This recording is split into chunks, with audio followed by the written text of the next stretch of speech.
Bom dia a todos. Então, a aula de hoje é sobre verminoses humanas e nós vamos fazer uma retomada do nosso conteúdo que a gente já tem visto nas aulas anteriores, tá? Então, o objetivo da nossa aula hoje tem 4 objetivos. Primeiro, compreender o que são verminoses e como elas afetam a saúde humana. Identificar os principais tipos de vermes parasitas e a sua transmissão. Reconhecer os principais sintomas que são causados por essas verminoses e também aprender as medidas de prevenção e tratamento das verminoses. Vamos fazer uma breve retomada de conteúdos então.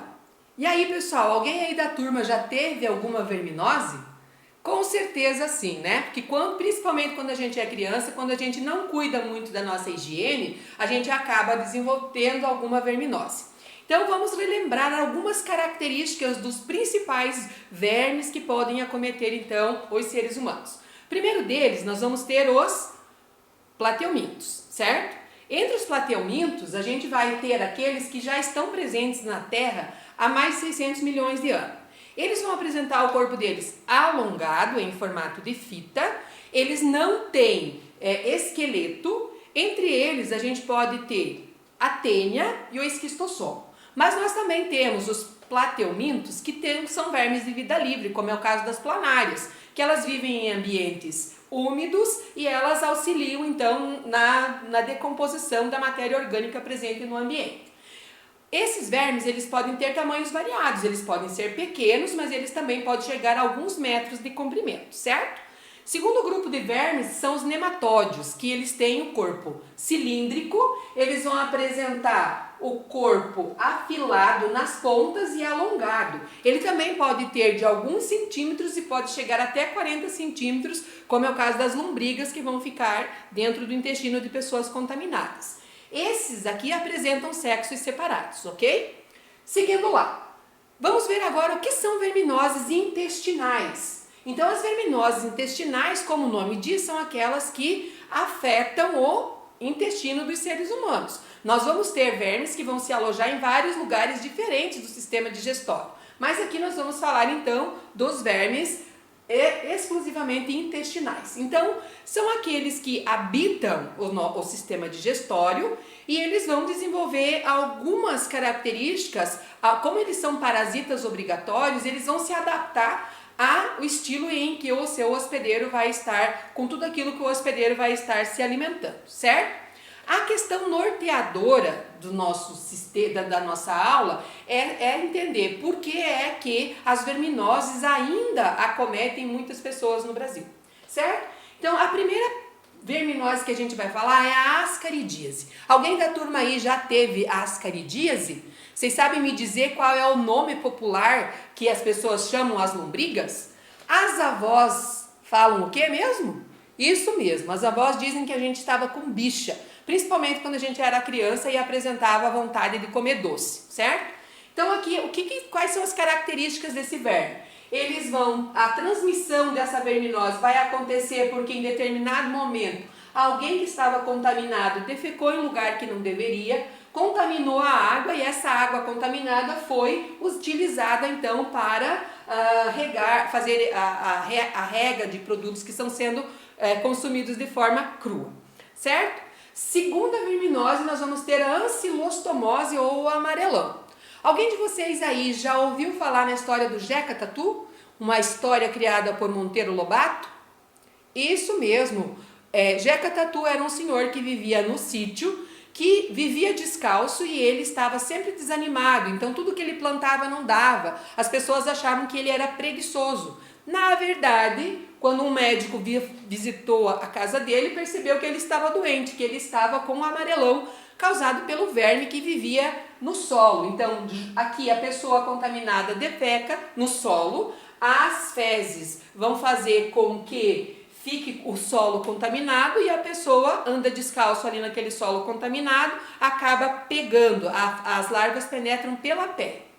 Agora nós vamos ver outro tipo de verme que é chamado de oxiurose ou também chamado de enterobiose. Vocês já viram uma criança coçando o bumbum? Principalmente no final da tarde? Ela pode estar contaminada com o enteróbios vermiculares. Então, são vermes microscópicos que, durante a noite, quando a pessoa está contaminada, a fêmea sai da região anal para fazer a posição. Ela vai pôr os ovinhos dela na região periférica. Então, isso vai dar coceira no ânus da criança. Principalmente em crianças entre 8, podem ser crianças pequenas, mas de 8 a 14 anos.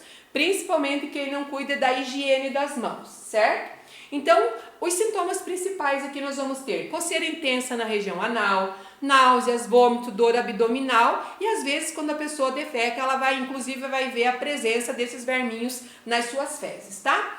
A prevenção então, bons hábitos de higiene, sempre cuidando da água em que vai se utilizar, lembrando que esse verme aqui ele pode inclusive estar presente no ar. Principalmente porque ele é muito pequeno, então ele pode ficar presente na roupa de cama, nas roupas no geral, nas superfícies que tem poeira, então é necessário cuidar bastante dessa questão, certo? Agora nós vamos para a teníase. Vocês saberiam me dizer o nome popular desse verme chamado teníase, dessa verminose chamada teníase? Isso mesmo, solitária. Por que solitária? Porque ela é um verme grande, então ela só fica no organismo da pessoa que ela infesta. A causa dessa verminose pode ser tanto a Taenia solium, que vem da carne do porco, quanto a Taenia saginata, que vem da carne do boi. Então, ambos, tanto o porco quanto o boi, podem se contaminar com ovos dessa Taenia que poderiam estar tanto na água quanto no material que eles vão comer, no pasto do boi ou também onde o porco estiver fuçando. E aí essa larva vai se desenvolver na carne tanto do boi quanto do porco e quando a pessoa ingere essa carne mal cozida, ela vai se desenvolver dentro do organismo da pessoa, certo? Próxima verminose é a esquistossomose, também chamada de barriga d'água. Alguém na turma saberia me dizer qual é a relação entre o caramujo Bionfilaria com essa verminose, esquistossomose?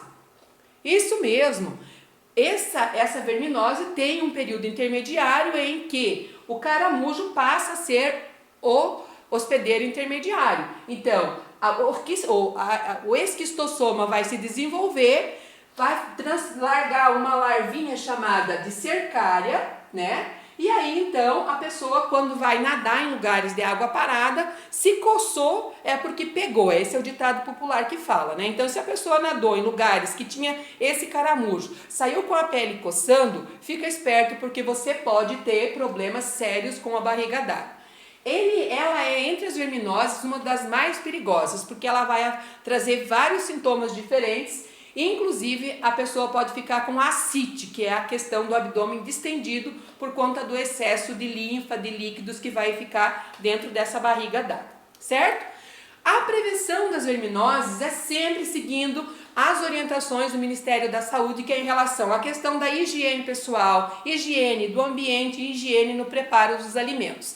E também é importantíssima a questão do saneamento básico. Saneamento básico é prevenção de doenças, é menor gasto com saúde, porque quando a gente previne, a gente gasta menos com saúde, certo, pessoal?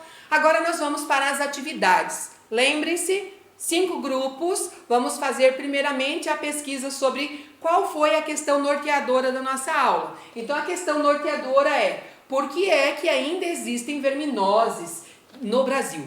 Doenças que afetam o nosso intestino, por conta do quê? Na sequência, a gente vai fazer estudo de caso. Vocês permanecerão nos grupos e cada grupo vai receber um estudo de caso vocês serão os detetives para tentar descobrir quais são as verminoses que estão afetando cada uma das pessoas no estudo de caso. Então, no primeiro estudo de caso que a gente pode fazer, é assim. Nós vamos ter várias pessoas, de repente lá na escola as pessoas começaram a se queixar, que não conseguem ficar concentrados, que não conseguem se posicionar direito, estão com muita coceira anal, por exemplo, estão com enjoo, com dor abdominal e geralmente essas pessoas vão trazer sintomas que pode ser de alguma verminose. Então, quem é que vai dar o diagnóstico da verminose? Sempre é um médico. Sempre você vai fazer uma consulta médica, exame de fezes para verificar a presença desses vermes. E quem vai passar então o tratamento também é o médico, certo? Então aqui, na questão norteadora, por exemplo, por que as doenças intestinais causadas por vermes ainda persistem no Brasil? Isso mesmo, o grupo 1 respondeu que está relacionado diretamente com a questão do saneamento básico no Brasil, tá? Quanto menor for a questão do saneamento básico, quanto menos assistida for uma comunidade, maior será a quantidade de pessoas que vão estar contaminadas com verminoses. Porque lá vai ter esgoto a céu aberto, não vai ter coleta do lixo, muitos animais são abandonados, então também vai ter a presença disso, certo? E agora, então, recapitulando um pouquinho a nossa aula de hoje. Então, a nossa aula de hoje foi sobre verminoses, plateumintos e nematódios. Nós vimos que algumas verminoses humanas, elas são prejudiciais ao organismo das pessoas porque elas debilitam esse organismo. Então, se for criança, as crianças vão ficando fracas, desmotivadas e tudo mais, certo? Então, na próxima aula a gente retoma com a apresentação dos estudos de casos, que cada grupo vai trazer um relator para apresentar o seu estudo de caso, ok?